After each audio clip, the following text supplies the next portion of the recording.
అరెరే ఎంత కష్టం ఎంత కష్టం.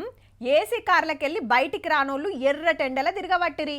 అద్దాల మేడలు ఉండేటోళ్ళు బస్తీలకు రావట్టిరి. పోటీలు వాడి హామీలిచ్చుడు ఉవ్వరాలు గుమ్మరిచ్చుడు. పుక్కటి పథకాలు పుట్టించుడు. పొద్దు లేదు మాపు లేదు. పొద్దంతా పబ్లిక్ నడమనే ఉన్నారు. జనం సుట్టే తిరిగిండ్రు. స్పీచులు పంచులు సవాళ్ళు. మరి గింత కష్టపడ్డది దేనికంటే ఓట్ల కూలీ కోసం. గది అలా పడనే పడ్డదిగా. సీఎం స్టాలిన్ సార్ ఇంటోళ్లతోటి లైన్లో నిలబడి ఈవీఎంలో కట్టుకోతే టీవీకే విజయ్ సార్ సింగల్ వచ్చి ఏల్కింకు పోసుకున్నాడు.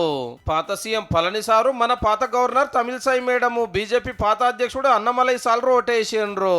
హీరోలు హీరోయిన్లు తమిళ సినిమాలంతా ఒకలింకొకరు ఏల్కింకు చూపించిండ్రు. అయితే టైంకు బస్సులు లేక బస్టాండ్లలో వేల మంది చిక్కబడ్డారు. స్పెషల్ బస్సులు పెట్టాలి, పోలింగ్ టైం ఇంకో 2 గంటలు పెంచాలని విజయ్ సార్ ఎన్నికల సంఘానికి ఉత్తరం రాస్తే రూల్ ప్రకారం పొద్దుముక్క 5 వరకే ఓడిపించిండ్రు. ఎండకు చాలా మంది పొద్దుగాలనే లైన్లు కట్టారు.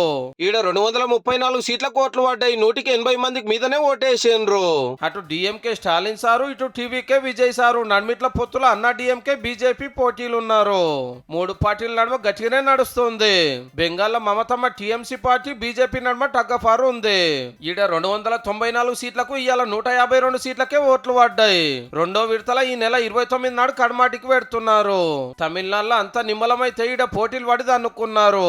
మమతమ్మ పార్టీలకెళ్లి బయటకు వచ్చి సొంత పార్టీ పెట్టిన హుమాయూన్ కబీర్ కార్యకర్తలు టీఎంసీ లీడర్ల నడుమ పంచాయతీలు కొట్టి పుస్తీలు పడితే పోలీసులు లాఠీలు అందుకొని చంపుడు.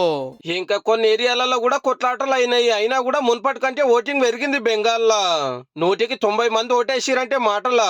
రెండో విడతలు ఎట్లుంటుందో కానీ మొన్న ఓట్లు పడ్డ 3 రాష్ట్రాలు ఈ 2 కలిపి వచ్చే నెల 4 నాళ్ళు లెక్క పెడితే ఇక అప్పుడు తెలుస్తుంది ఏ రాష్ట్రంలో ఎవరు అధికారంలోకి వచ్చేది, ఎవరు కుర్చీ దిగేది.